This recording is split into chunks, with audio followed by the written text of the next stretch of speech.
The glass of champagne trembled in Catrienne's hand as Lord Renwick Vane's fingers closed around her wrist, his grip just tight enough to bruise beneath her silk gloves. No one else could see it. No one else would believe it if she told them. "Smile," he murmured against her ear, his breath carrying the sour sweetness of wine. "Your father is about to announce the happiest moment of your life." She smiled. What choice did she have? The ballroom of Hartwell House glittered with 500 candles, their light catching diamonds, and ambition in equal measure.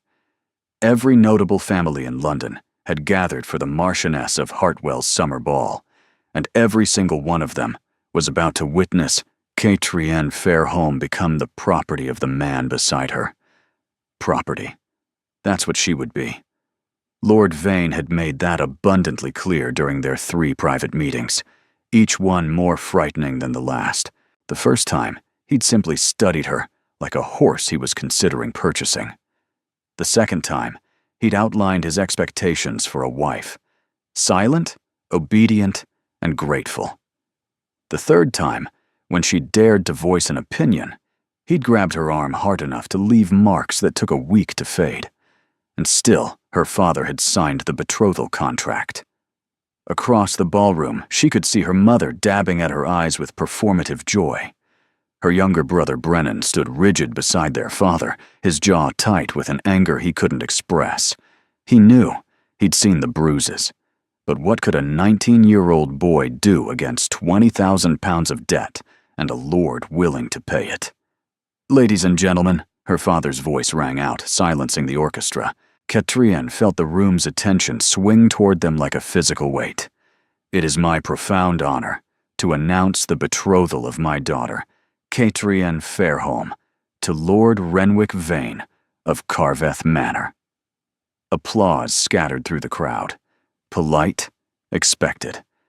A few whispers that she couldn't quite hear but could easily imagine. Poor girl. He's twice her age. But what a match for a family in her circumstances. Lord Vane's grip on her wrist tightened, a silent command.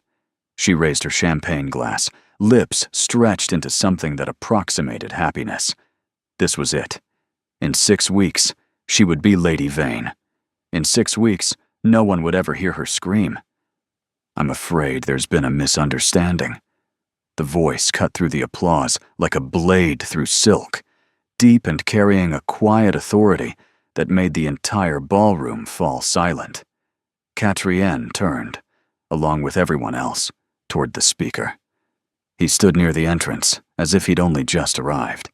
Tall, dark-haired, dressed in evening clothes that were impeccably tailored and utterly unadorned. No excessive jewelry, no ostentation. He didn't need it. Power radiated from him like heat from a flame. Catrienne had never seen him before, but she heard the whispers ignite around her. Ashford. The Duke of Ashford. What is he doing here? He never attends these things. Not since his brother died. "Your Grace."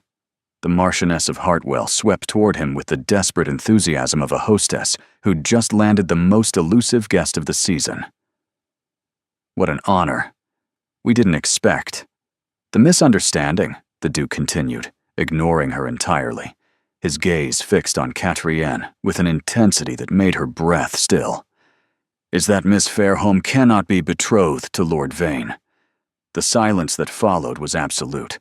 Lord Vane's fingers dug into her wrist until she nearly gasped. "I beg your pardon." The Duke crossed the ballroom floor with unhurried grace, the crowd parting before him like water.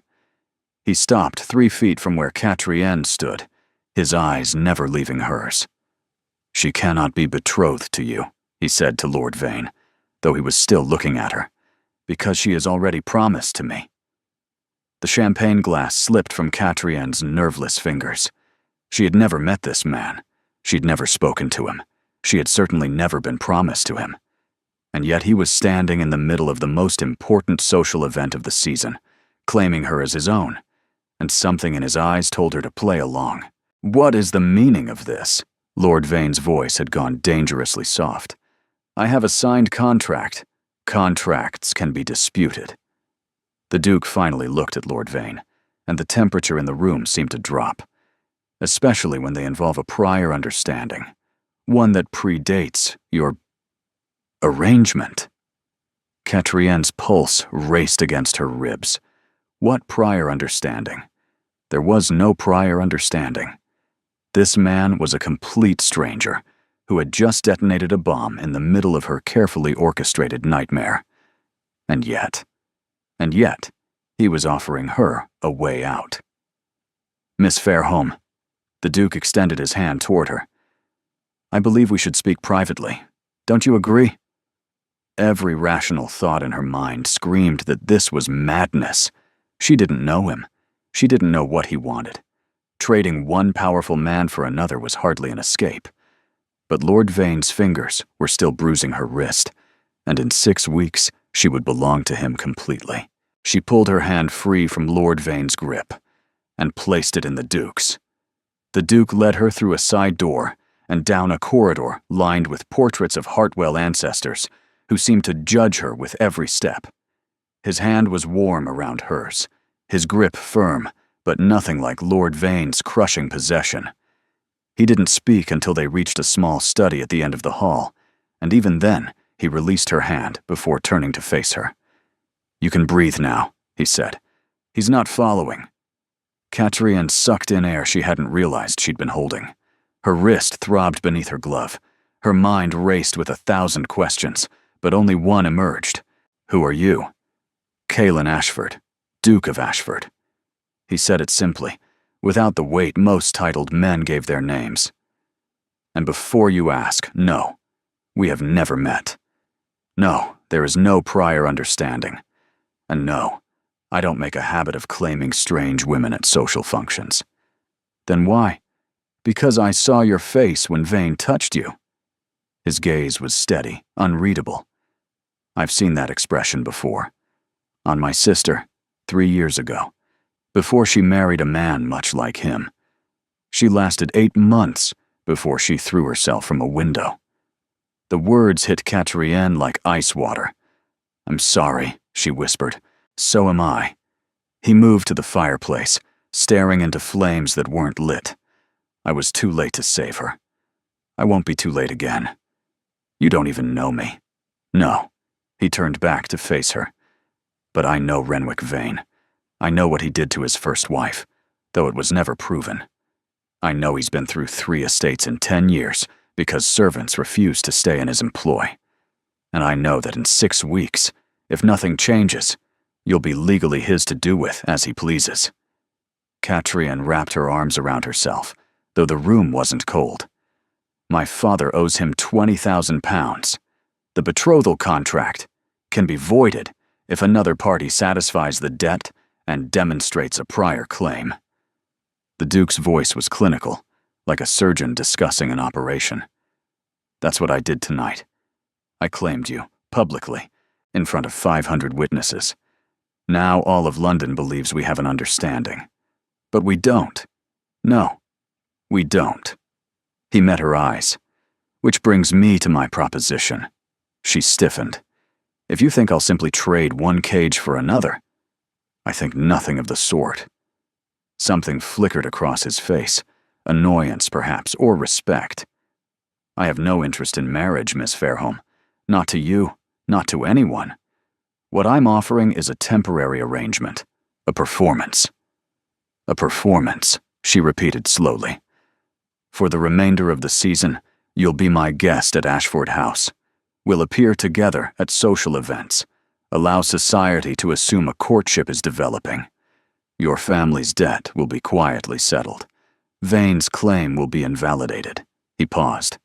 And when the season ends, we'll part ways. You'll be free to live as you choose, with enough resources to ensure you never have to sell yourself to another man like him. It was too good. It was impossible. It was, what do you get from this? The question hung between them. For the first time, the Duke looked almost uncomfortable. My family has expectations, he said finally. My grandmother, specifically. She's been parading eligible ladies before me since my brother died, and I inherited the title. I have no interest in any of them, but she won't relent. If I'm seen courting you, she'll have to back down, at least temporarily. So, I'm a shield. We're shields for each other."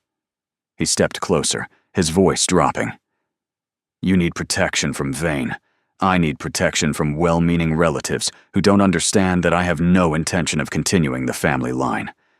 This arrangement serves us both." Catriane's thoughts tumbled over each other. This man, this stranger, had just upended her entire life in the span of 15 minutes. He was offering her escape, but escape into what? His house, his rules, his world. She'd be trading one powerful man's control for another's, but Lord Vane's grip had left bruises. And this man had let go of her hand the moment they were alone. "What happens when this ends?" she asked. "When the season is over and we part ways? I'll be ruined. No reputation, no prospects. You'll have references from my grandmother, who is a formidable social force. You'll have connections made during the season, and you'll have a settlement, enough to live independently if you choose, or to pursue whatever future you desire." He studied her. "I'm not offering you a fairy tale, Miss Fairholme. I'm offering you options." Options. When had she last had options? "Lord Vane won't accept this," she said. "He'll fight it. He'll let me worry about Vane. You don't know what he's capable of. Neither does he know what I'm capable of." The Duke's voice went cold, and for a moment, Catriane glimpsed something dangerous beneath his controlled surface. "I've spent 3 years waiting for an opportunity to destroy him. You've just given me one." Before she could respond, the door burst open. Brennan stood in the doorway, breathing hard, his young face flushed with fury and fear. Behind him, she could see Lord Vane approaching down the corridor, flanked by her father. "Catriane," Brennan gasped. "He's coming. He's demanding. Let him demand." The Duke stepped forward, positioning himself between Catriane and the door. "Miss Fairholme, I believe it's time to make our arrangement official. Will you accept my protection?" Lord Vane appeared in the doorway, his handsome face twisted with rage. "This is absurd. She's mine. The contract—" "The lady hasn't answered yet." The Duke didn't even look at him. His eyes remained fixed on Catriane, waiting. She looked at Lord Vane, at the fury barely contained behind his civilized mask, at the promise of pain in his cold, gray eyes. She looked at her father, whose desperation had sold her to a monster. She looked at Brennan, whose fists were clenched helplessly at his sides. And she looked at the Duke of Ashford, a stranger offering her the first choice she'd had in months. "Yes," she said, "I accept." Lord Vane's face went pale with fury. "You can't do this." I believe she just did. The Duke turned at last to face him, and his voice carried the casual authority of a man who had never been refused. "The lady has accepted my protection. Any prior claims are hereby nullified." "Prior claims?" Vane stepped into the room, his fists clenched at his sides. "I have a signed contract. Her father signed a debt agreement that included marriage as a condition of payment." The Duke cut him off with surgical precision. "I intend to satisfy that debt by morning, without the marriage clause, which means your claim evaporates, Lord Vane. You can't simply—" "I can." The Duke's voice dropped to something quiet and frightening. "I can, and I will, unless you'd like to discuss this further in front of the 500 guests who just witnessed you lose your betrothed to me." The silence stretched like a blade. Catriane watched Vane's face cycle through rage, calculation, and finally, a cold mask of control that unsettled her more than his anger. "This isn't over," he said softly. "It very much is." The Duke gestured toward the door. "I believe you know the way out." For a long moment, Vane didn't move. His eyes found Catriane's, and in them she saw a promise, a vow. This wasn't over. Not for him. Not ever. Then he turned and strode from the room, his footsteps echoing down the corridor like a warning. Her father remained in the doorway, his face ashen. "Catrienne, what have you done?" "She's secured her future," the Duke answered before she could speak. "Which is more than you managed, Mr. Fairholme. I'll have my solicitor contact you tomorrow regarding the debt. You'll find my terms considerably more favorable than Lord Vane's." Her father's mouth opened and closed. He looked at Catrienne, at the Duke, at Brennan, who stood with his arms crossed and his face set. "Go home, father," Brennan said quietly. "Take mother. I'll see Catrienne safely settled. But go." It was perhaps the first time Catrienne had ever heard her younger brother give their father an order, and it was certainly the first time she'd seen their father obey. When the door closed behind him, she sagged against the nearest chair. "Breathe," the Duke said again. "The worst is over." "Is it?" She laughed, though nothing was funny. "I've just escaped one arrangement by entering another, with a man I met 10 minutes ago.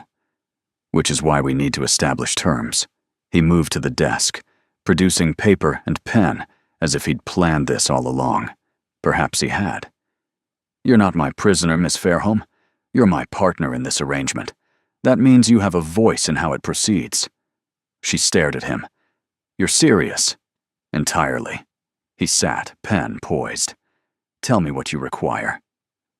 Catrienne's mind raced. This man, this Duke, was asking for her terms, treating her like an equal despite every social convention that said she was anything but. It was either genuine respect or an elaborate trap. But what did she have to lose? "First," she said slowly, gathering her courage, "I want my family protected, not just from the debt, but from Lord Vane's retaliation.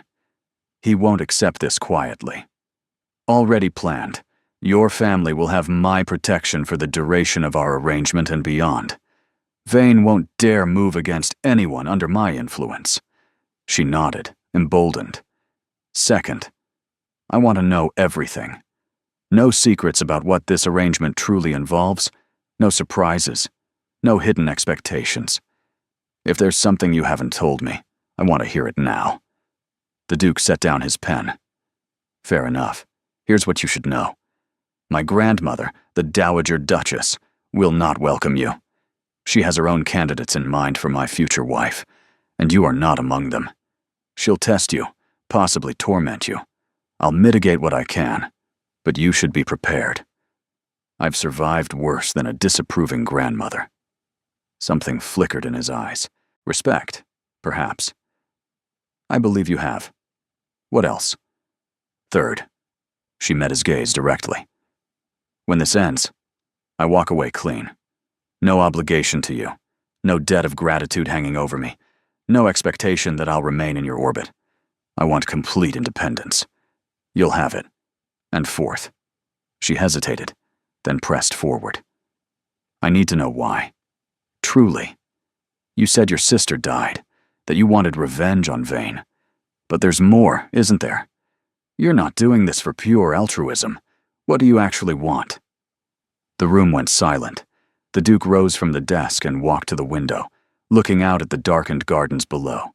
When he spoke, his voice was stripped of its careful control. "My sister Margot was 19 when she married Lord Ashworth. He was charming, wealthy, connected, everything a girl could want." He paused. "Within 3 months, she stopped visiting, stopped writing. The servant said she'd become clumsy, always covered in bruises from falls." Catrienne's chest tightened. "I confronted Ashworth.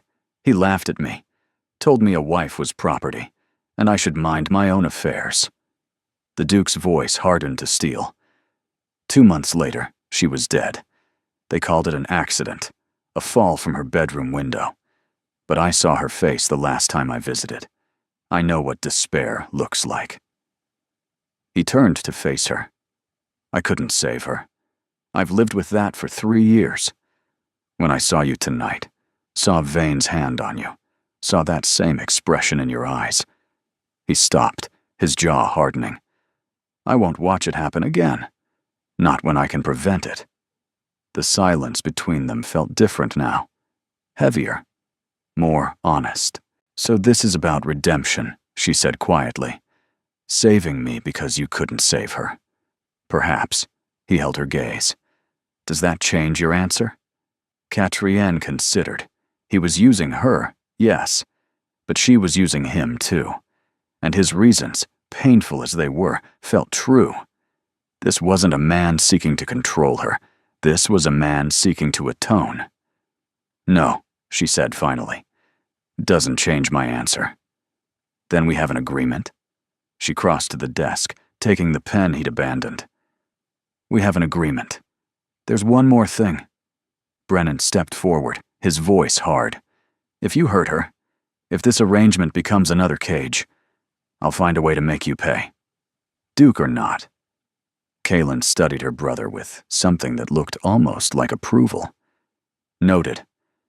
Though I think you'll find your sister is more than capable of making me pay herself.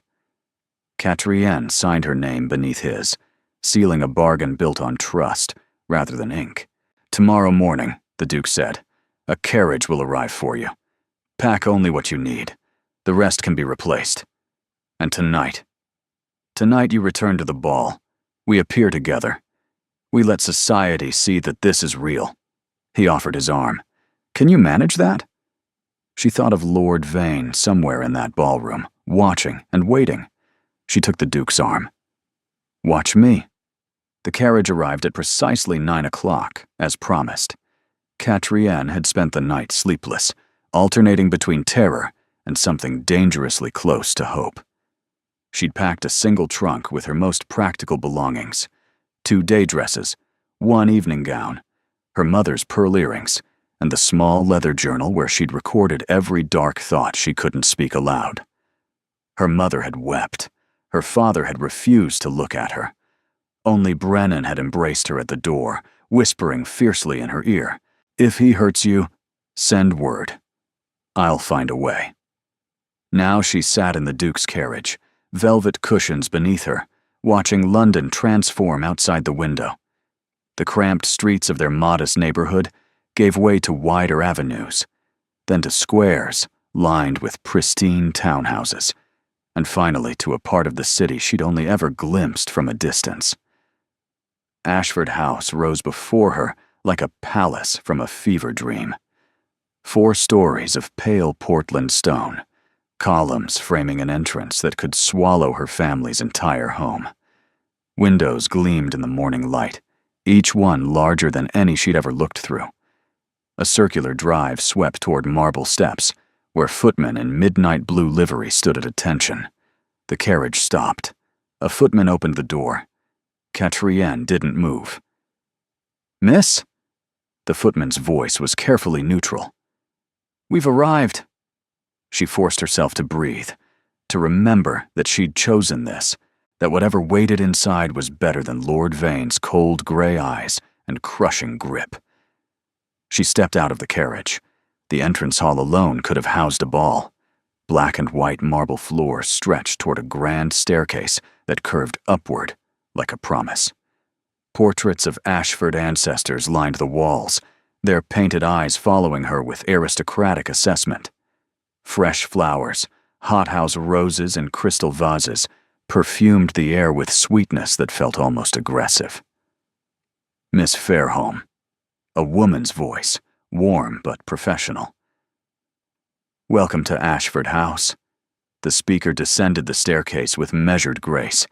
She was perhaps 40, handsome rather than pretty, with auburn hair streaked silver at the temples and intelligent hazel eyes that seemed to catalog everything about Catrienne in a single glance.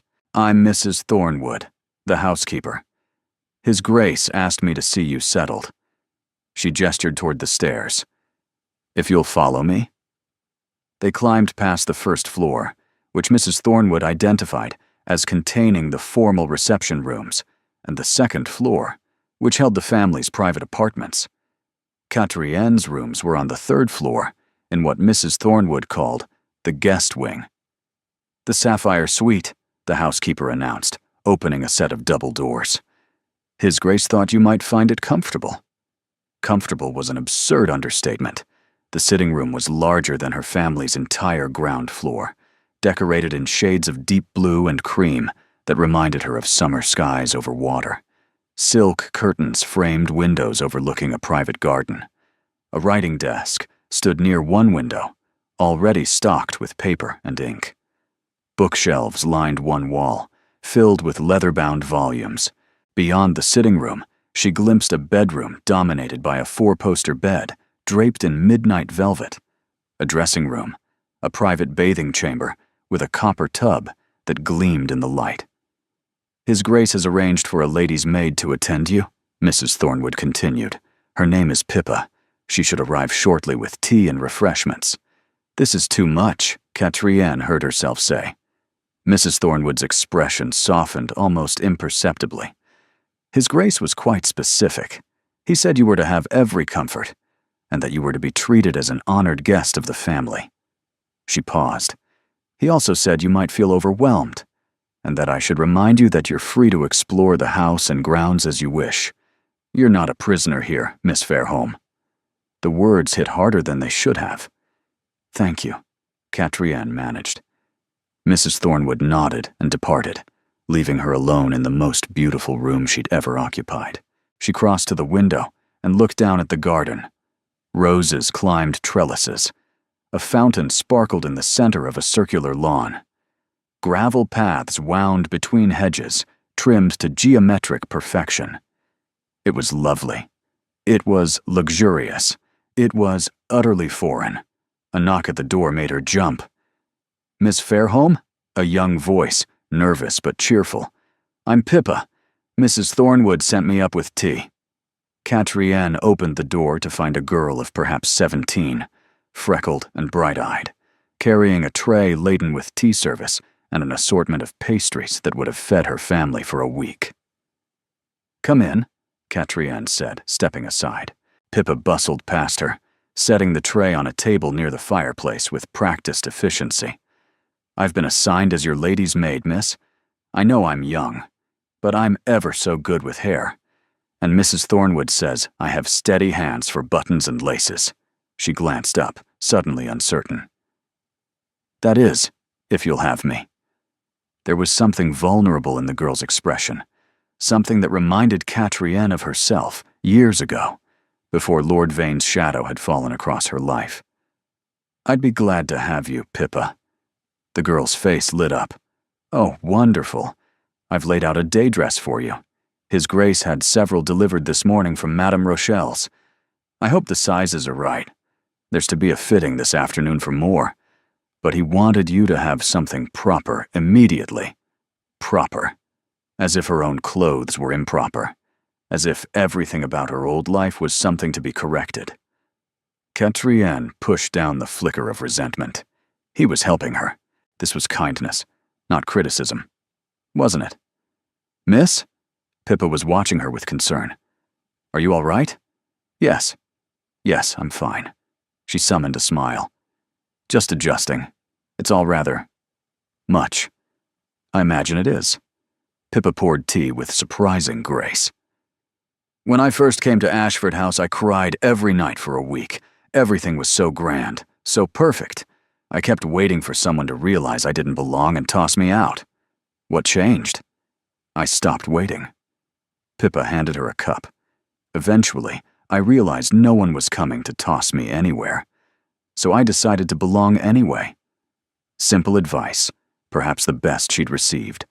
She was still contemplating it when another knock came at the door.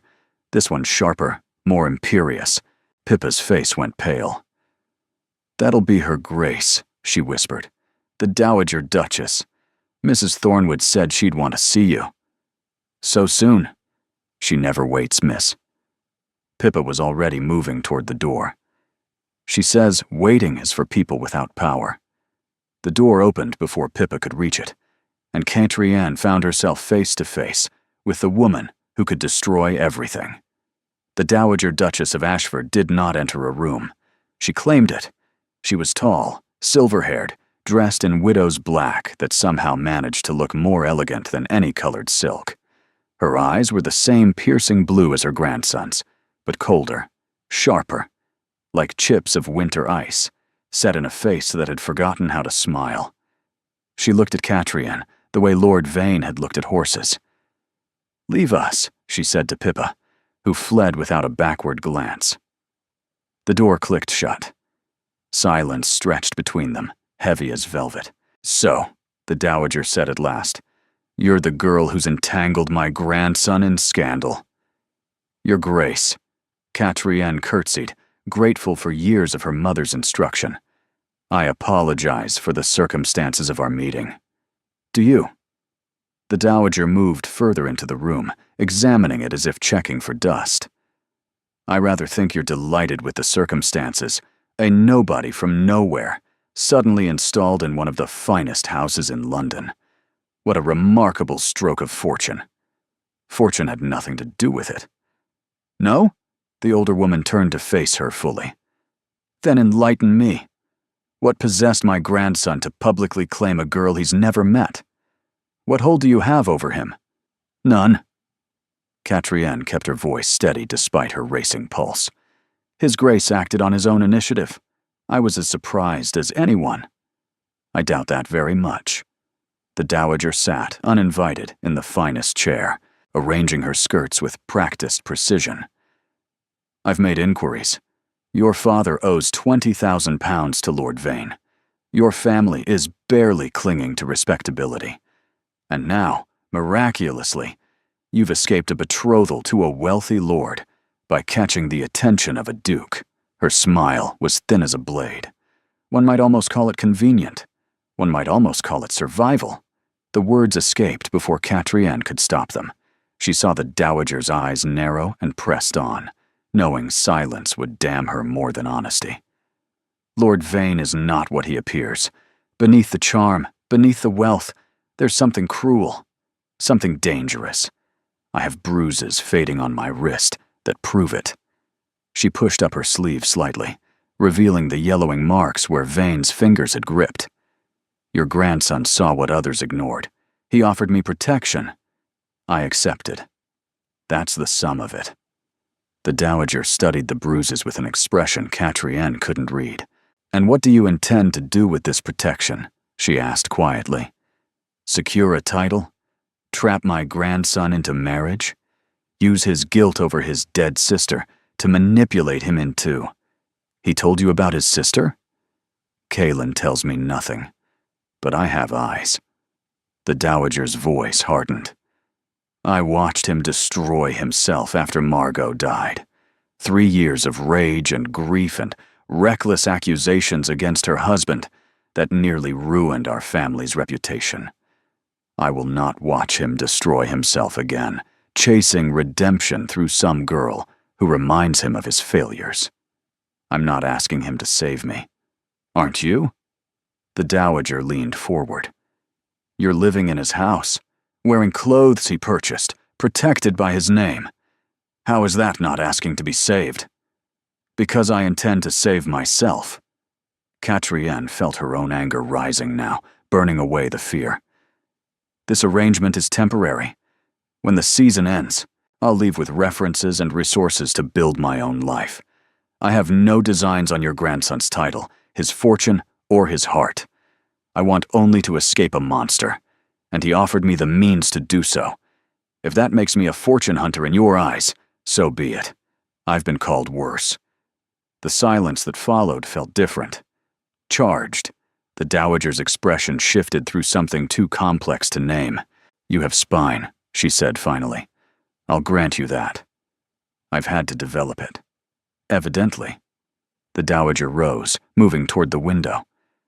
"Let me tell you what will happen, Miss Fairholme. You'll spend the next weeks attending events, wearing beautiful gowns, pretending to be courted by my grandson. Society will whisper. Some will be cruel. Lady Vane's friends, yes, the first Lady Vane had friends, will seek to destroy you. Lord Vane himself will not accept this gracefully. I'm aware of the risks. Are you?" The Dowager turned, her eyes boring into Catriona's. "Are you aware that my grandson hasn't been the same since his brother died? Since Margot died, he carries grief like armor, uses it to keep everyone at a distance. If you breach that armor, if you make him feel something, and then leave as you claim you intend to, you'll wound him in ways that may not heal. Something twisted in Catriane's chest. I have no intention of. Intentions mean nothing. Consequences are what matter. The Dowager moved toward the door, then paused with her hand on the frame. I will be watching you, Miss Fairholme. If I determine you're using him, if I see any sign that you're manipulating his grief for your own gain, I will destroy you. Not with scandal. That's too public. I'll simply ensure that every door in England closes against you. Every position, every prospect, every possibility of independence. You'll return to your father's house with nothing, and Lord Vane will be waiting. The threat hung in the air like poison. Do we understand each other? The Dowager asked. Perfectly. Catriane met her gaze without flinching. And do you understand that I've faced worse threats than yours? Lord Vane promised me a lifetime of pain if I displeased him. At least your consequences have an end point. Something flickered across the Dowager's face. Surprise, perhaps, or the faintest glimmer of respect. We'll see, she said, and swept from the room. Catriane waited until the door closed, until the footsteps faded down the corridor, before she allowed herself to sink into a chair. Her hands were shaking. The Dowager thought she was a fortune hunter, a manipulator, a threat to her damaged grandson. Lord Vane was still out there, nursing his wounded pride. And somewhere in this enormous house, a man she barely knew held her entire future in his hands. She thought of Pippa's words. Eventually, I realized no one was coming to toss me anywhere. So I decided to belong anyway. Could she do that? Could she belong in a world that saw her as an intruder? She didn't know, but she was going to try. 3 days passed before Catriane saw the Duke again. She spent the time exploring her gilded cage, learning its rhythms and rules.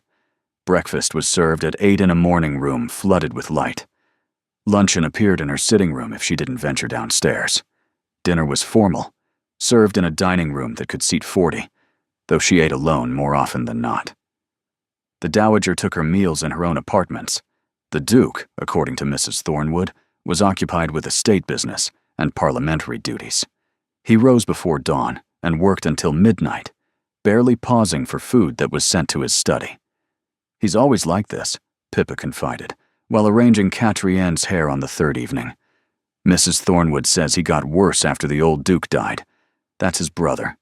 Lord Ashton, he was. Hunting accident. 2 years passed. Then Lady Margot. She trailed off, biting her lip. I know about Lady Margot, Catriane said quietly. Then you know why he's the way he is.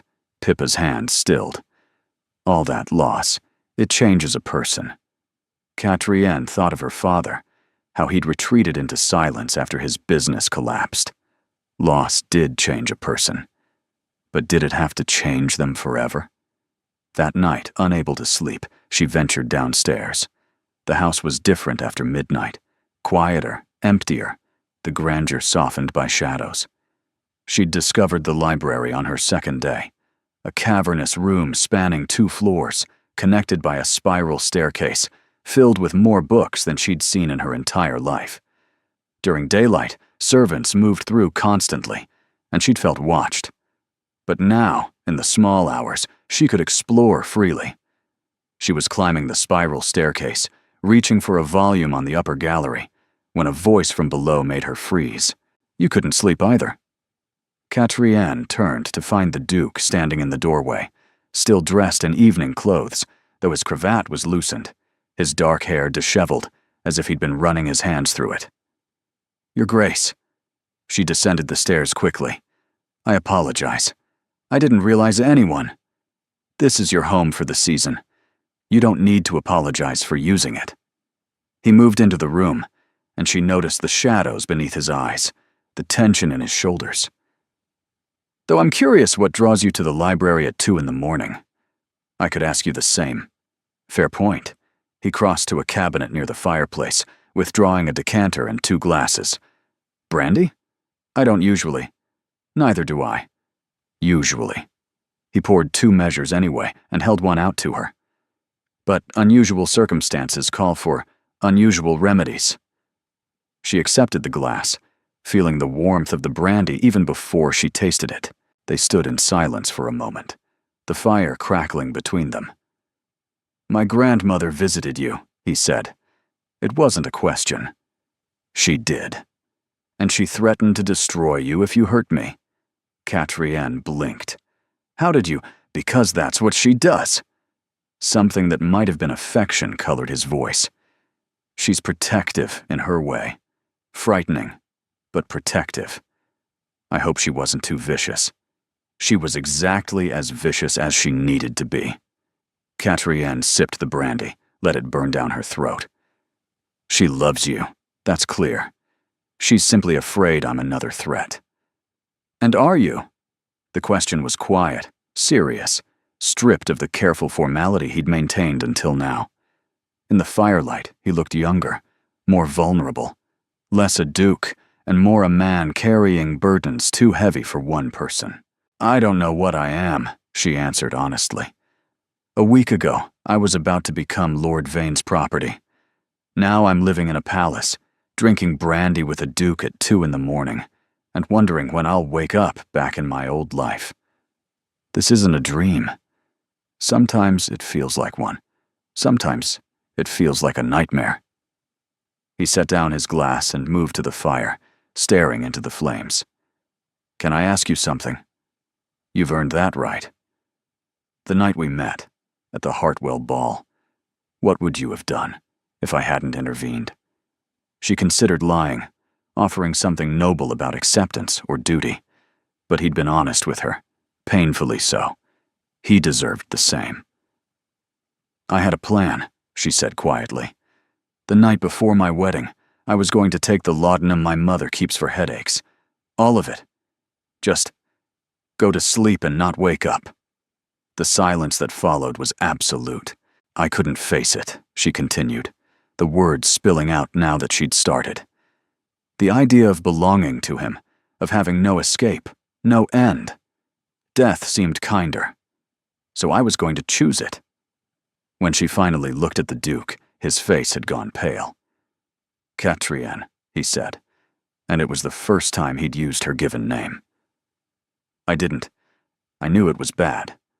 But I didn't realize. How could you? You saw bruises and desperation.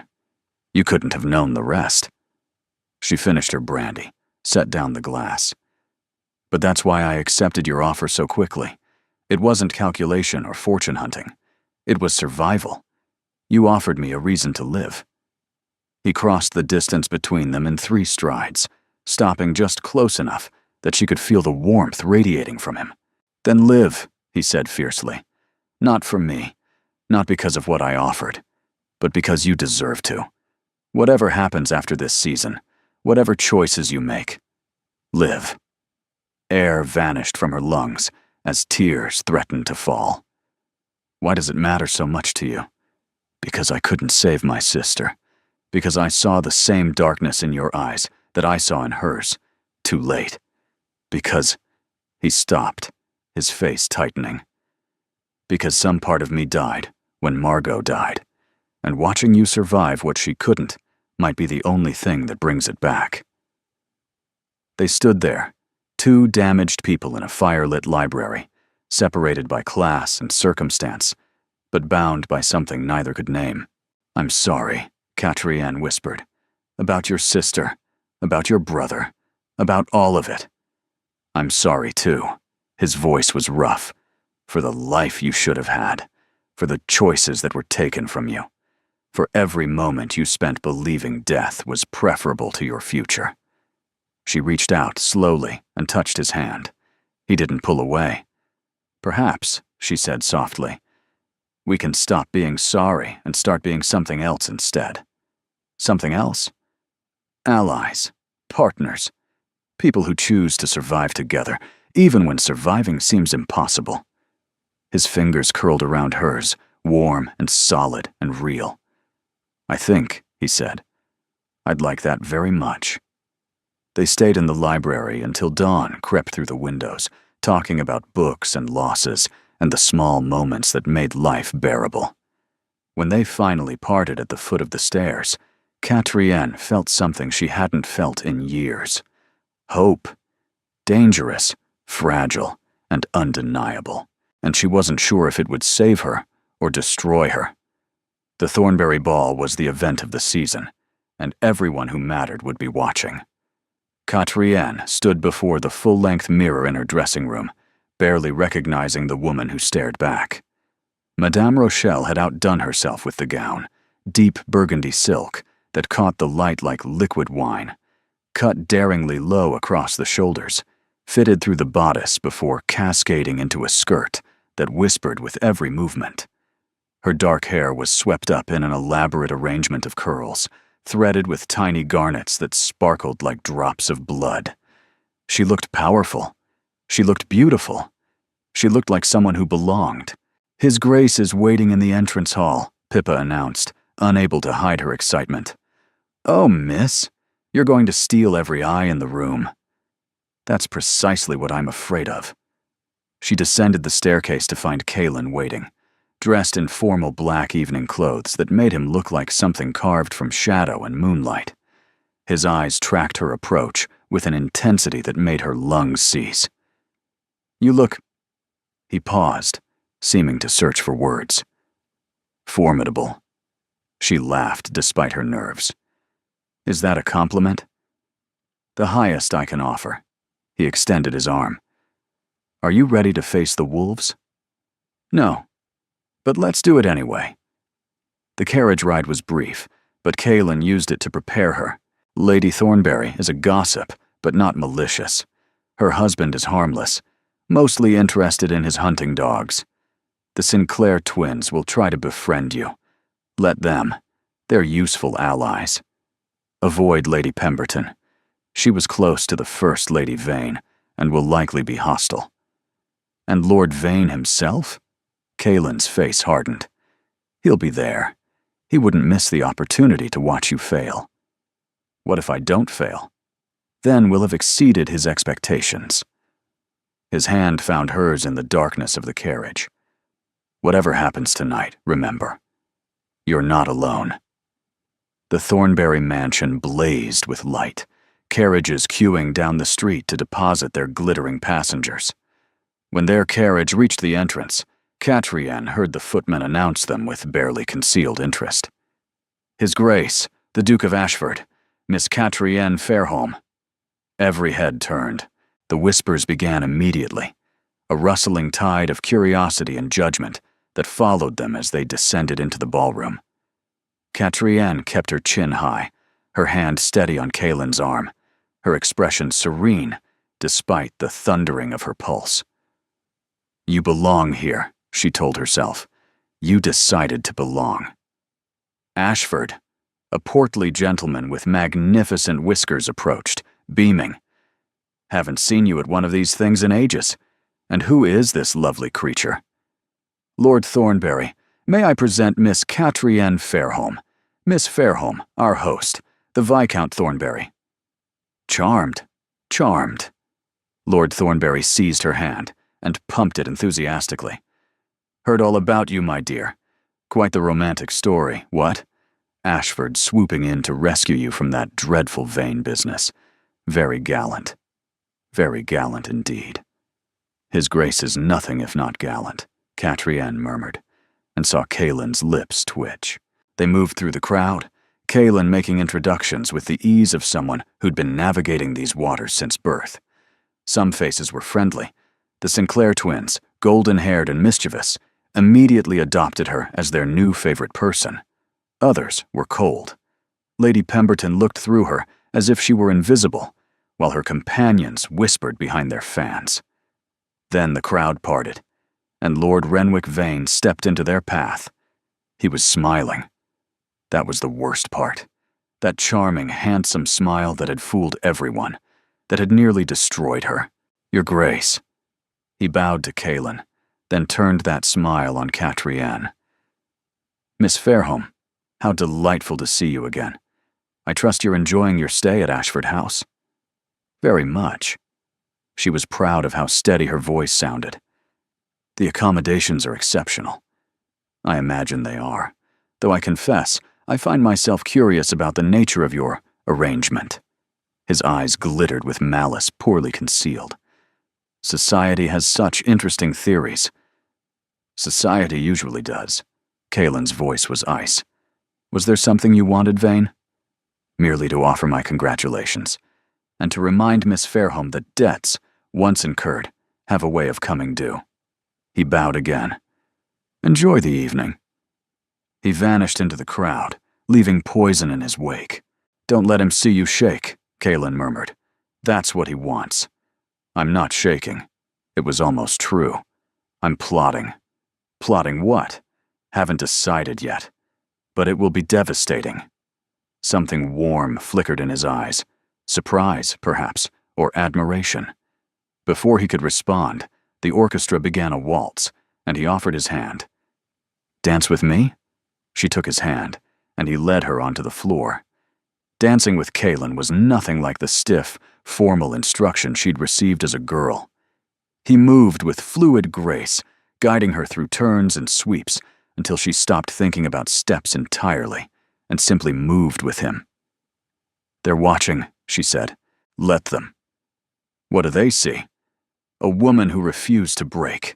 A woman who chose herself over survival." His hand tightened at her waist. "A woman who unsettles half the people in this room and doesn't even know it." "I'm not unsettling." "No?" "You walked into the lion's den wearing their blood as a gown and smiled like you owned the place. That takes a particular kind of courage." The music swelled, and he spun her through a turn that left her breathless. "I couldn't do it without you," she admitted. "You could. You would have found another way." His gaze held hers. "I merely made it easier." When the waltz ended, they stood for a moment in the center of the floor. The world shrunk to the space between them. Then the spell broke as Lady Thornberry descended, demanding introductions to Ashford's mysterious lady, and the evening's work resumed. But something had changed between them. Something neither of them could take back. It was near midnight when Catrienne slipped away to the retiring room, needing a moment to breathe. The evening had been exhausting. Hours of smiles and conversation and navigating treacherous social waters. Her face ached from the effort of appearing calm. She was adjusting her gloves when the door opened, and 3 women entered. Lady Pemberton, and 2 others, whose names she didn't know but whose expressions she recognized. Predators, circling prey. "Miss Fairholme." Lady Pemberton's voice dripped false sweetness. "What a surprise to find you hiding in here. I'd have thought you'd be making the most of your moment in the sun." "Just catching my breath." Catrienne met her gaze steadily. "The ballroom is rather warm." "Is it?" "I hadn't noticed. But then, some of us are accustomed to grand events." Lady Pemberton moved closer, her companions flanking her. "Tell me, how does it feel? Playing dress-up in borrowed finery, pretending to be something you're not?" "I wouldn't know. Everything I'm wearing was purchased specifically for me. With someone else's money." One of the other women sneered. "We all know what you are, a fortune hunter who got lucky." "Do you?" Catrienne refused to step back, refused to show weakness. "How fascinating. And here, I thought I was a woman who escaped a monster. Perhaps we're both wrong." "Monster?" Lady Pemberton laughed. "Lord Vane is one of the most respected men in London. His first wife adored him. His first wife is dead." Silence crashed through the room. "How dare you?" Lady Pemberton's face had gone white. "Elspeth was my dearest friend. Her death was a tragedy." "Was it?" Catrienne heard herself say, the words coming from some fierce place she hadn't known existed. "Or was it an escape? Because I know what Lord Vane does behind closed doors. I know how he treats women who belong to him. And I know that if His Grace hadn't intervened, I'd have ended up just like her." The women stared at her in shocked silence. "You don't know anything," Lady Pemberton finally spat. "You're nobody, a penniless upstart who seduced a grieving duke with tears and desperation.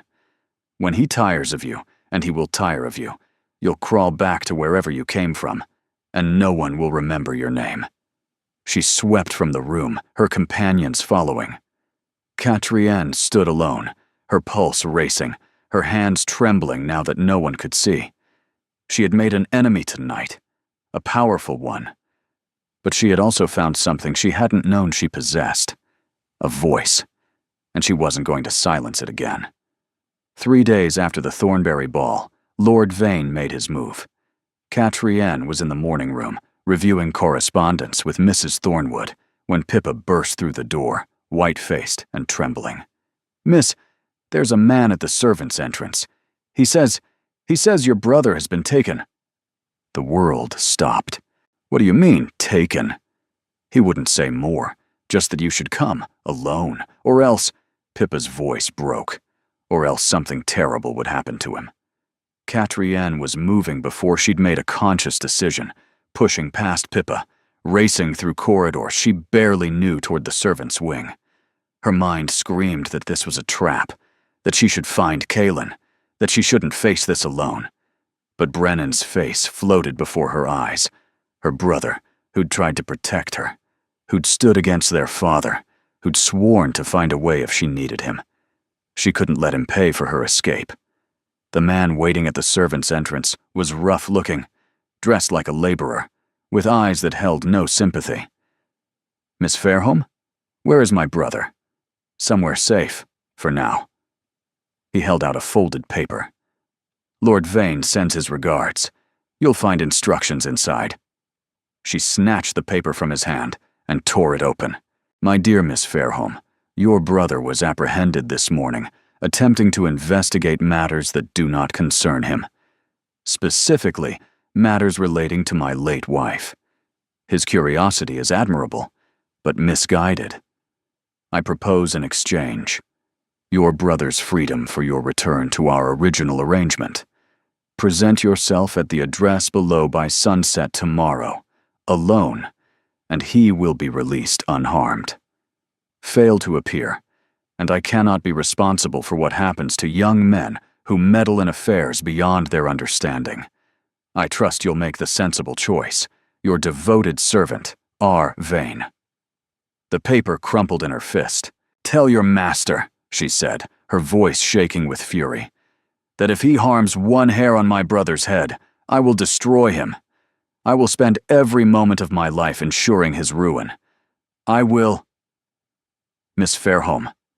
The voice came from behind her, and she whirled to find Kaelin striding toward them, his face thunderous.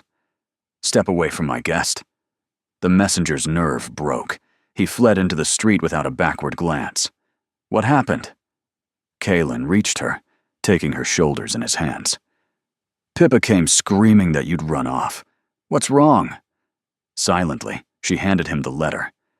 She watched his face as he read, watched it transform from concern to cold, terrible fury. "He took your brother as leverage to force me back." She heard her voice crack. "Kaelin, if Brennan dies because of me—" "He won't."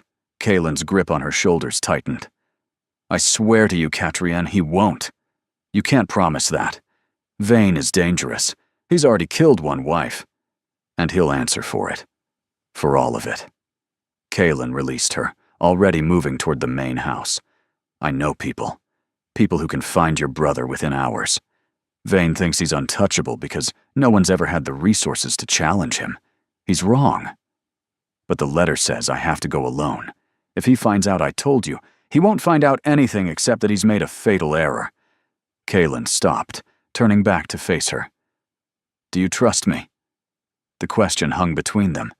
She thought of the library at midnight, of his hand holding hers, of the way he'd danced with her, as if she was the only person in the room. She thought of his dead sister and his broken heart, and the fierce vow he'd made to save her. "Yes," she said, "I trust you." "Then let me handle this. Stay here where you're safe. I'll bring your brother back." I can't just wait. I can't. You can. He crossed back to her, cupping her face in his hands. You're the bravest person I've ever met. But bravery doesn't mean facing everything alone. Sometimes it means trusting someone else to fight beside you. She wanted to argue. Every instinct screamed at her to go, to find Brennan herself, to refuse to be the helpless damsel waiting for rescue. But she looked into Kaylin's eyes and saw something that stopped her protests cold. Fear. Not for himself. For her. For what would happen if she walked into Vane's trap. Promise me, she whispered. Promise me you'll bring him home. I promise. He kissed her forehead, a gesture so gentle it nearly broke her. Wait for me. And then he was gone, summoning servants, sending messengers, transforming into the powerful Duke who commanded rooms simply by existing in them. Katrine stood in the corridor, the crumpled letter still clutched in her hand, and prayed she hadn't just made the worst mistake of her life. The hours that followed were agony. She couldn't eat, couldn't read, couldn't do anything except pace the length of her sitting room, imagining every terrible possibility. Brennan hurt. Brennan dead. Kaylin walking into a trap of his own.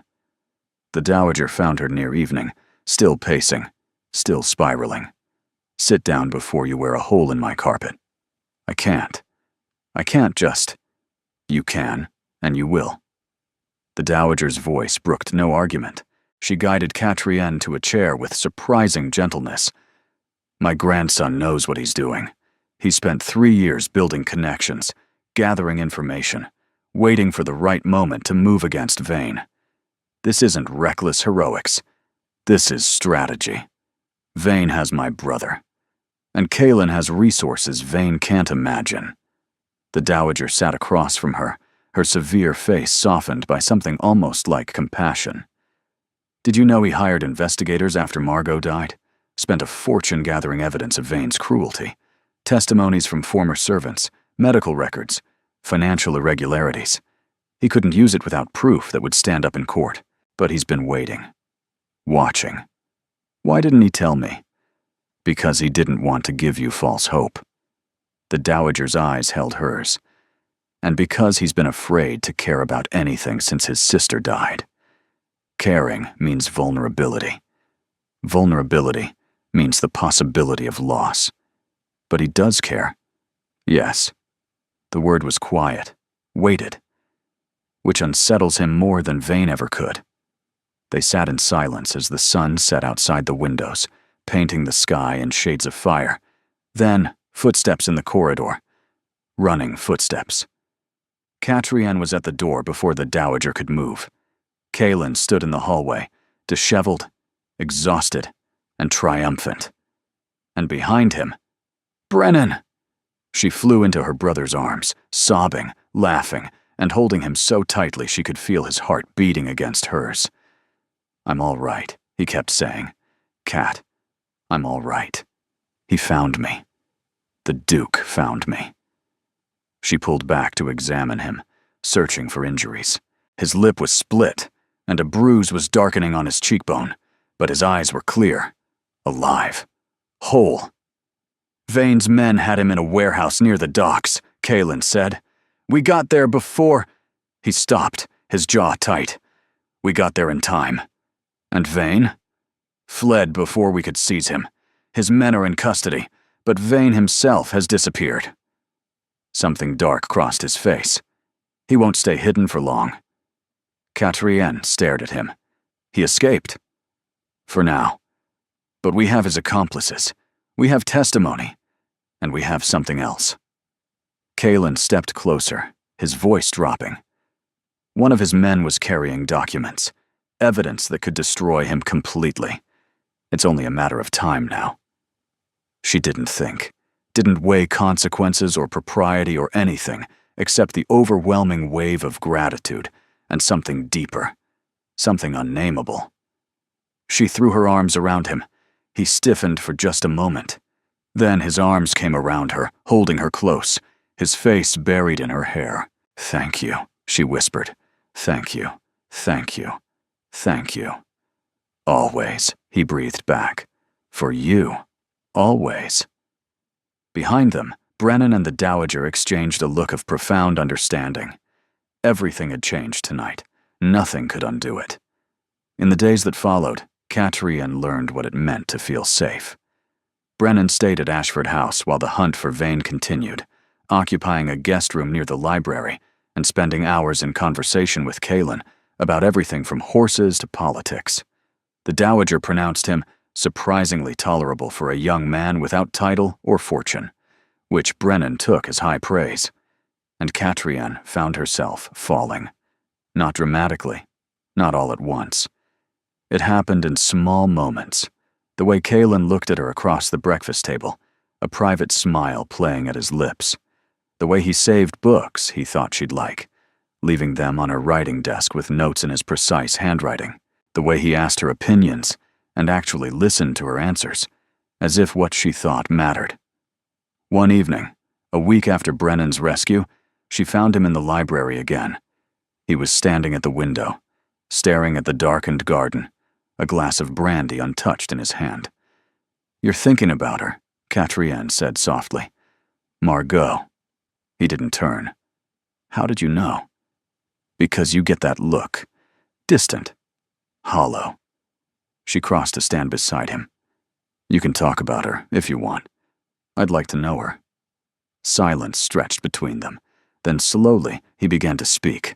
She was brilliant. Funnier than I am, which isn't difficult.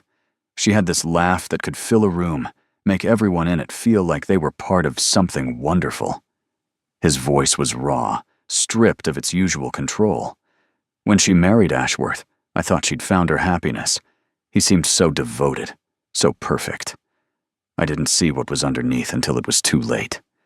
You couldn't have known, couldn't I? He finally looked at her, and the pain in his eyes made her chest ache. I was her brother, her protector. I should have seen the signs, should have noticed when she stopped laughing, stopped writing, stopped being herself. Sometimes the people closest to us are the hardest to see clearly. Catrian touched his arm.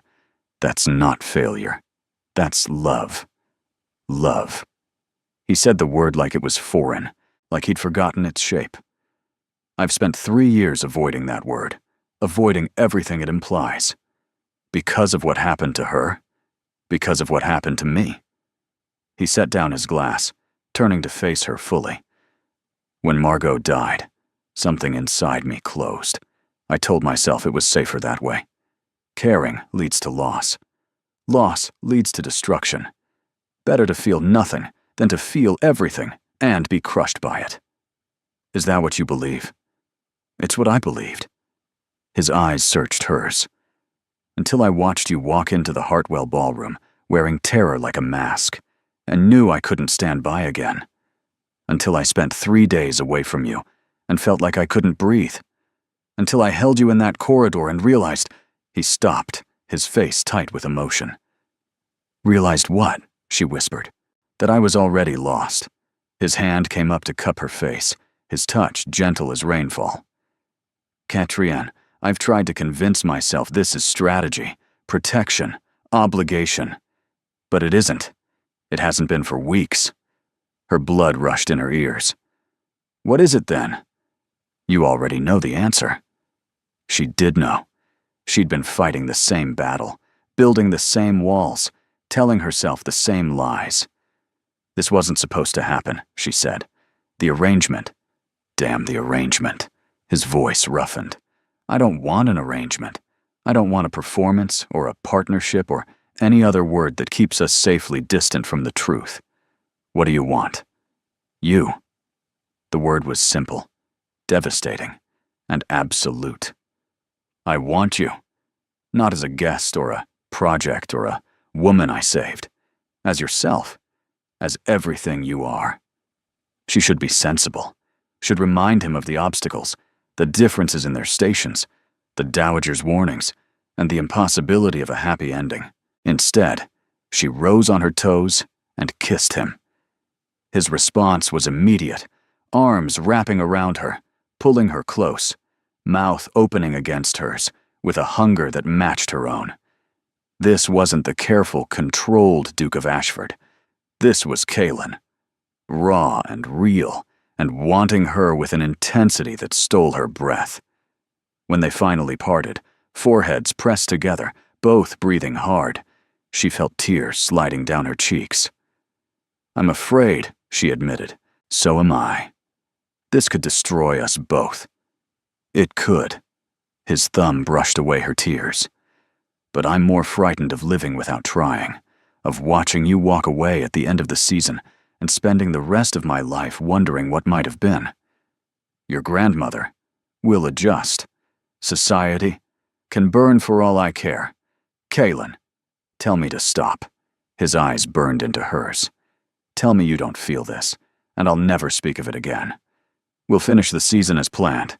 You'll leave with your references and resources, and I'll spend the rest of my life pretending I never held you in my arms." She should tell him to stop. It was the sensible choice, the safe choice. But she was done being safe. "Don't stop," she whispered. "Don't ever stop." He kissed her again, deeper this time, and she felt herself falling off the edge of a cliff she'd been walking toward since the moment he'd claimed her in the Hartwell ballroom. There was no going back now. There was only forward. The happiness lasted exactly 8 days. 8 days of stolen moments, secret smiles, hands brushing under dinner tables. 8 days of believing, against all evidence, that maybe fairy tales could happen to girls like her. Then the letter arrived. Katrienne was dressing for a music hall when Pippa entered, her face stricken, holding a cream-colored envelope sealed with red wax. "This came for you, miss. A messenger brought it. Wouldn't say who sent it." The handwriting on the envelope was unfamiliar, but the seal, she recognized the seal. A serpent coiled around a sword, Lord Vane's family crest. She broke the seal with trembling hands. "My dear Miss Fairholme, by now you believe yourself safe. You believe that justice has prevailed, that I will face consequences for my alleged actions. You believe your Duke has won. You are wrong. Enclosed, please find copies of several documents that I am prepared to release to the Times. The first is a record of your father's gambling debts, far more extensive than publicly known, incurred at establishments that cater to rather unsavory clientele. The second is testimony from servants in your household detailing your mother's addiction to laudanum, a habit that began well before your financial troubles. The third is a detailed account of your brother's activities over the past 2 years, including certain business dealings that would be classified as criminal fraud. In short, I have enough ammunition to destroy your entire family. Your father would be imprisoned for debt. Your mother would be committed to an asylum. Your brother would hang. But I am not without mercy. Leave Ashford House.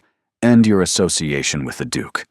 Return to the life you were meant to live, quietly and without complaint. Do this, and these documents will never see the light of day. Refuse, and I will ensure that everyone you love suffers for your defiance. You have 48 hours to decide. Ever yours, R. Vane. The letter fell from her nerveless fingers. "Miss!" Pippa's voice seemed to come from very far away. "Miss, what's wrong?" Everything was wrong. Katrienne picked up the documents that had been folded inside the letter. Her father's gambling records, covered in annotations and dates. A statement from their cook describing her mother's nervous condition and reliance on medication. A list of Jonathan's business ventures, several of which she hadn't known about, detailed with names and amounts, and evidence of deception. Vane hadn't been stopped. His reach extended beyond whatever hiding place sheltered him, into the vulnerable heart of everything she loved. She could go to Kaelin. Tell him. Let him fight this battle too. But the documents were real. The accusations, however twisted, had enough truth in them to be devastating. Her father had gambled. Her mother did rely on laudanum. Jonathan had made poor choices. If she stayed, if she let Kaelin continue to protect her, Vane would destroy them all out of spite. And she couldn't. Wouldn't let that happen. Pippa, her voice came out steady, though her heart was shattering. I need you to pack my things. Only what I arrived with, nothing more. Miss? Don't tell anyone. Not Mrs. Thornwood, not the Dowager, and especially not His Grace. She met the girl's horrified eyes. Please, Pippa. If you ever cared for me, do this without question. Pippa's lip trembled, but she nodded. An hour later, Catrienne stood in the entrance hall with her single trunk, wearing the same dress she'd arrived in, feeling every ounce of borrowed happiness draining away. She'd written 2 letters, one to the Dowager, thanking her for her hospitality, one to Kaylin. The second had taken 6 attempts. Kaylin, I can't explain. Not fully. Not without putting people I love at risk. Please know that leaving is the hardest thing I've ever done. Harder than facing Vane at the Hartwell ball. Harder than waiting while you rescued my brother. Harder than anything I thought I could survive. You saved me. You gave me hope when I had none. You made me believe I could be loved, truly loved, for exactly who I am. But love means protecting the people we care about, even when it costs us everything. Please don't look for me. Please don't try to understand. Just know that every moment with you was real, and I will carry those moments with me for the rest of my life. Thank you for making me brave. Yours, always and impossibly, Catrienne. She left the letters on the entrance table and walked out the front door. The carriage she'd hired was waiting.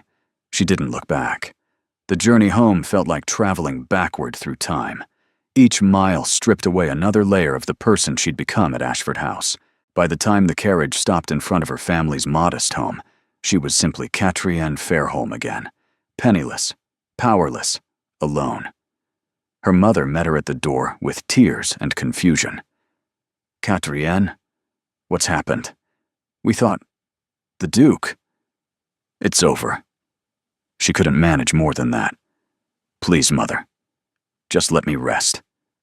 In her old room, the smallest in the house, she lay on her narrow bed and stared at the ceiling. She'd done the right thing. She'd protected her family. So why did it feel like dying? The answer came unbidden in the memory of Kaylin's voice, his arms, and his lips against hers. Don't stop. Don't ever stop. She'd told him not to stop. And then she'd stopped everything.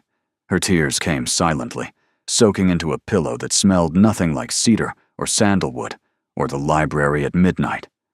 Somewhere in London, in a house she'd never see again, the man she loved was discovering she'd gone.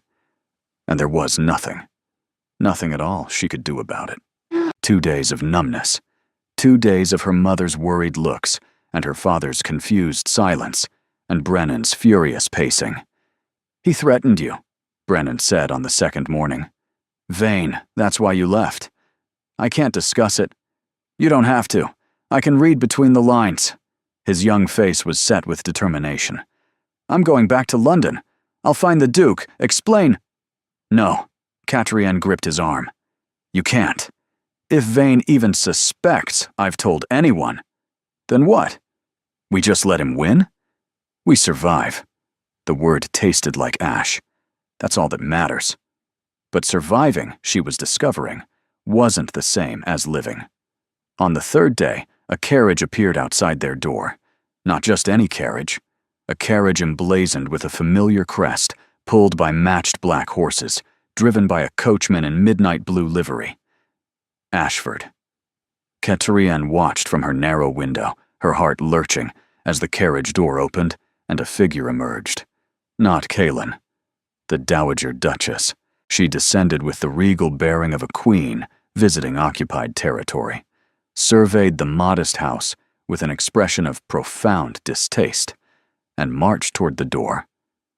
Catrienne was in the parlor before the knock came. Your Grace. She curtsied, acutely aware of the shabbiness surrounding them. I didn't expect, clearly. The Dowager swept past her, examining the room with sharp eyes. This is where you grew up? Yes.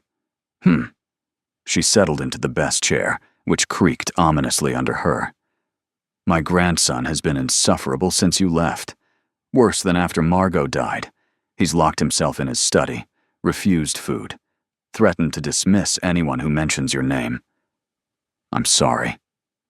Are you? The Dowager's gaze pierced her. You left without explanation. You broke whatever understanding existed between you. You reduced a man who was finally beginning to heal back to the hollow shell he was before. Each word struck like a blow. I had no choice, Catrienne whispered. There is always a choice. The Dowager leaned forward. I told you I would destroy you if you hurt him. I came here prepared to do exactly that. But first, I want the truth. Why did you leave? Something cracked inside Catrienne. Maybe it was exhaustion. Maybe it was grief. Maybe it was simply the impossibility of carrying this weight alone any longer. She told the Dowager everything. Vane's letter, the documents, the threats against her family, the impossible choice between love and protection. When she finished, the Dowager sat in silence for a long moment. Then she laughed. That manipulative bastard, she said, with what sounded almost like admiration. He played the one card he knew would work. Your family, your love for them. It wasn't a bluff. Those documents are real. Of course they are. That's what makes it clever. The Dowager rose, moving to the window.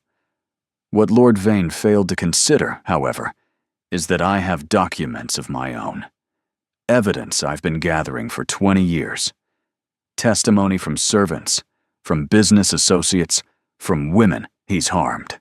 I never used it because I never had a reason compelling enough to risk the scandal. And now? Now? The Dowager turned, and her smile was dangerous. Now, my grandson is in love for the first time in his life, and some jumped-up lordling thinks he can take that away. I find I'm quite motivated. Hope flickered, dangerous and fragile. You'd do that? Risk scandal to protect my family, which, whether you like it or not, includes you. The Dowager moved toward the door. Pack your things. You're coming back to London. But my parents will be provided for and protected. I have resources Lord Vane cannot imagine. She paused at the threshold. Catrienne, my grandson loves you. Despite my warnings, despite his own fears, despite every rational objection. He loves you. And I will not watch him destroy himself again because of Lord Vane's machinations. Tears stung Catrienne's eyes. Why are you doing this? She asked. You never wanted me with him. No. I wanted someone suitable, someone safe. You are neither of those things. The Dowager's voice softened almost imperceptibly. But you're what he needs. I was wrong to deny that. I don't know if I can. You can. You will. The older woman's eyes held hers. You told me once that you'd survived worse than my threats. Prove it. Fight for him the way he's been fighting for you. Outside, another carriage was approaching, this one driven harder, faster, as if the person inside couldn't wait another moment. Catrienne's chest constricted, because she recognized those horses, recognized the figure leaping from the carriage before it had fully stopped, striding toward her door with the desperation of a man who'd lost everything and just discovered where to find it. Cailan.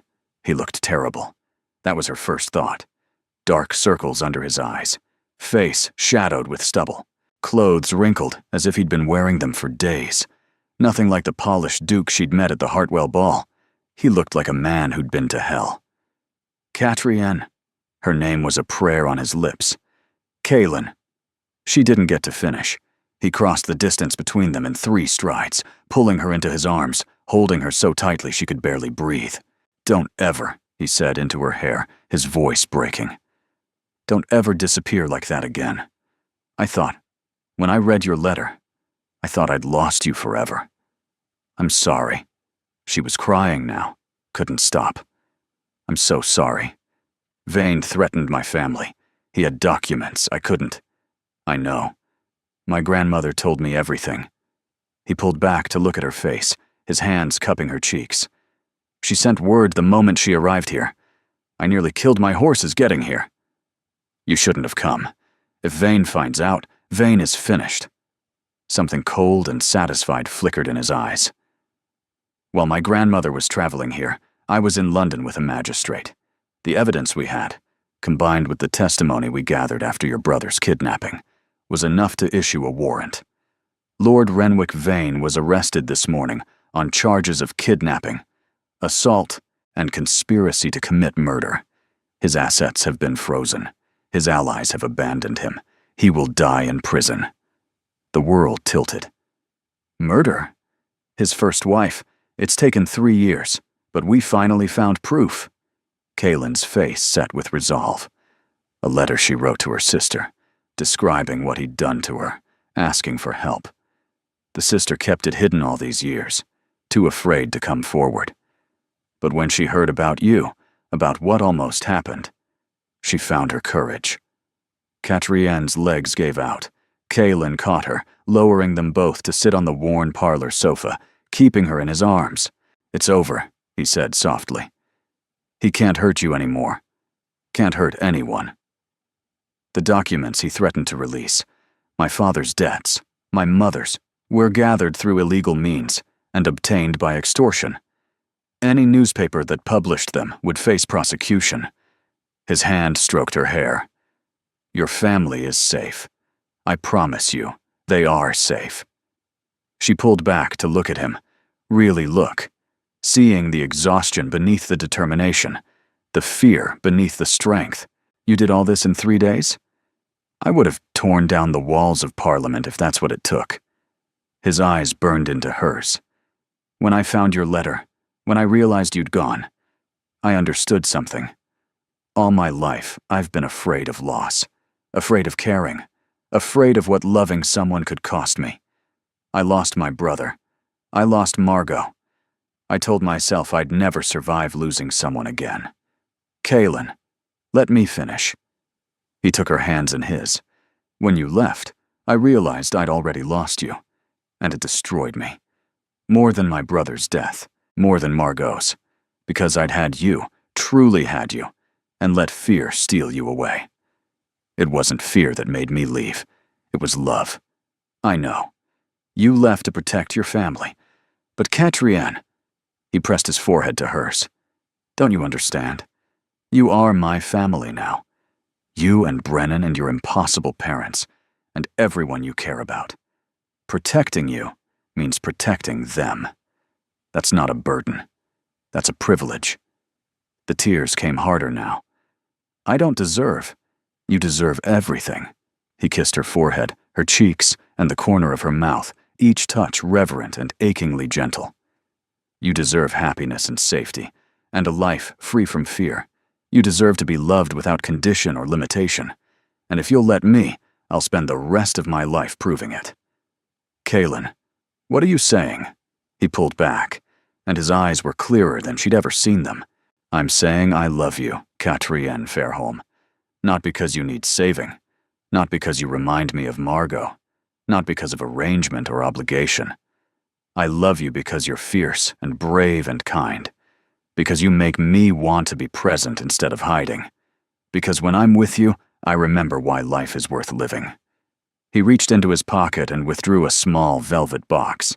I'm saying I want to marry you, properly, publicly, with every person in London watching, so there can never be any doubt that you are mine, and I am yours.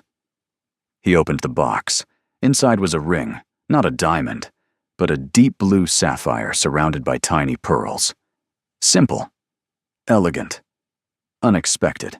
It was my mother's, he said quietly. She told my father she didn't want something traditional. She wanted something that felt like her. I thought. He hesitated, suddenly vulnerable. I thought it felt like you. Catrienne stared at the ring, then at the man holding it, then at the dowager standing in the doorway with an expression of profound satisfaction. Your grandmother approves of this? She insisted on it. Kaylin's lips quirked. Apparently, I've been, and I quote, utterly unbearable without you. You have, the Dowager confirmed. Catrienne laughed through her tears. This is mad. A week ago I was fleeing London to save my family. Now you're proposing in my mother's parlor.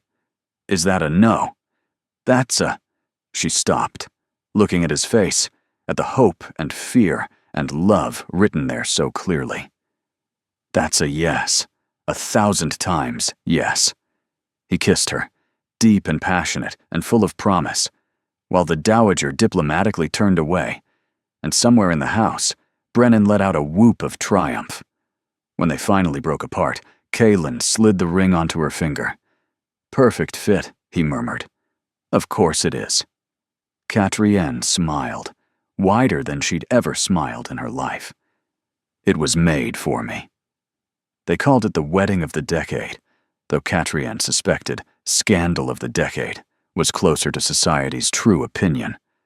Not because of its size, it was intimate, held in the private chapel at Ashford House with only 50 guests. Not because of its extravagance. Catrienne had insisted on simplicity, and Kaelin had happily agreed. No, it was the event of the decade because of what it represented. A duke marrying for love, a penniless woman triumphing over impossible odds, a villain brought to justice, rotting in prison while his intended victim walked down the aisle in silk and pearls. The story had spread through London like wildfire.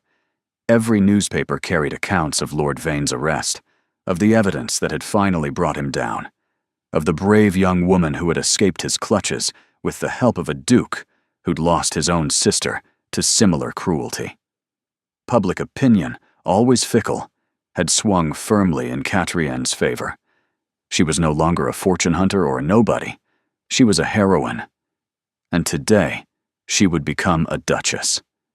Brennan walked her down the aisle, their parents watching from the front row. Her mother wept into a handkerchief.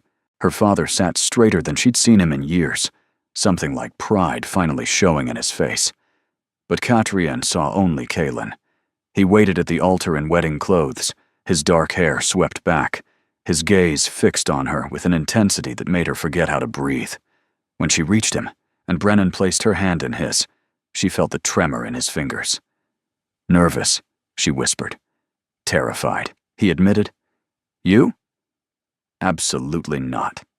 His quiet laugh was soft, private, just for her. Liar. The ceremony was brief, the vows were traditional, but when the moment came to seal their union, Kaelin cupped her face in his hands and kissed her with a tenderness that made the entire chapel fall silent. Mine, he murmured against her lips. Yours, she agreed. Always.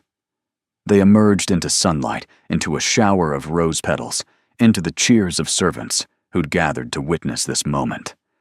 The Dowager stood at the front, her severe face transformed by something resembling joy.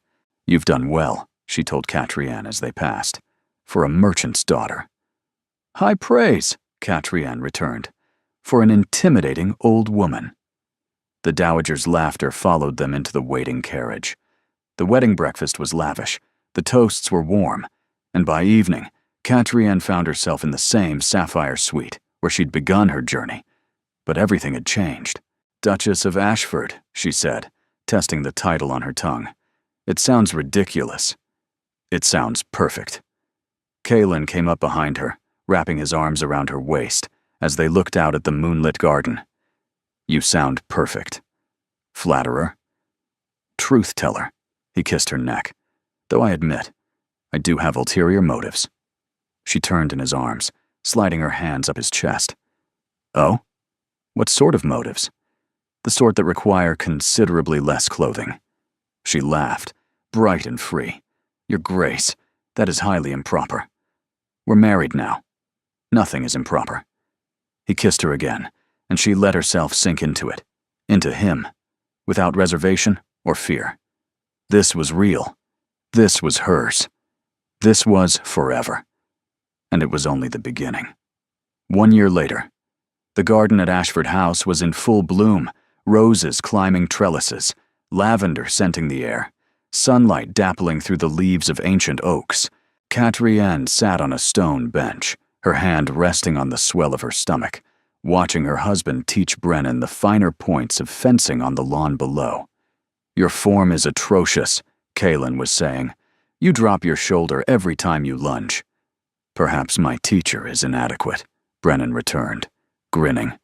"Your teacher could best you with his eyes closed." "Prove it." The clash of wooden practice swords filled the air, accompanied by laughter and good-natured insults. Brennan had found his place here, as Kaelin's unofficial secretary, handling correspondence and investigations that required discretion. He had a talent for it, and more importantly, he had purpose. Her parents had moved to a cottage on the Ashford country estate, comfortable and provided for, finally able to rest. Her mother had abandoned the laudanum months ago, finding peace in gardening and grandmotherly anticipation. Her father had started writing memoirs of his business years, lessons he'd learned, mistakes he'd made. He said it helped him understand his own story. And Catrienne had found everything she'd never dared to hope for. "You're brooding." The dowager appeared beside her, settling onto the bench with unusual grace. "Pregnant women shouldn't brood. It unsettles the child." "I'm not brooding. I'm appreciating." The older woman followed her gaze to where Kaelin had indeed bested Brennan and was helping him up from the grass. "He's different now. Lighter. He smiles more. He laughs." The dowager shook her head in wonder. I'd forgotten what his laugh sounded like. His mother's laugh, full of joy. They sat in companionable silence, watching the two men below, one her brother, one her husband, trading jabs and laughter. "I was wrong about you," the dowager said quietly. "When you first arrived, I saw only what you lacked. Title, fortune, position. I didn't see what you had." "What did I have?" "Fire." The old woman's eyes met hers. "The same fire my daughter-in-law had. The same fire that made my son love her until his dying breath." She paused. "You've given that fire to Kaelin. You've brought him back to life." Catrienne felt tears prick her eyes. "He brought me back to life, too." "Then you saved each other." The dowager rose, brushing off her skirts. "Which is, I suppose, how love is meant to work." She departed toward the house, leaving Catrienne alone with her thoughts. Kaelin looked up from the lawn, catching her eye. His smile was brilliant, unguarded, and full of everything he'd once been afraid to feel. He handed his practice sword to Brennan and crossed the garden to her side. "You look thoughtful," he said, settling beside her on the bench. "Your grandmother just told me she was wrong about me. Alert the newspapers. That may be the first time she's admitted error in 70 years. Catrienne laughed, leaning into his shoulder. "She said we saved each other."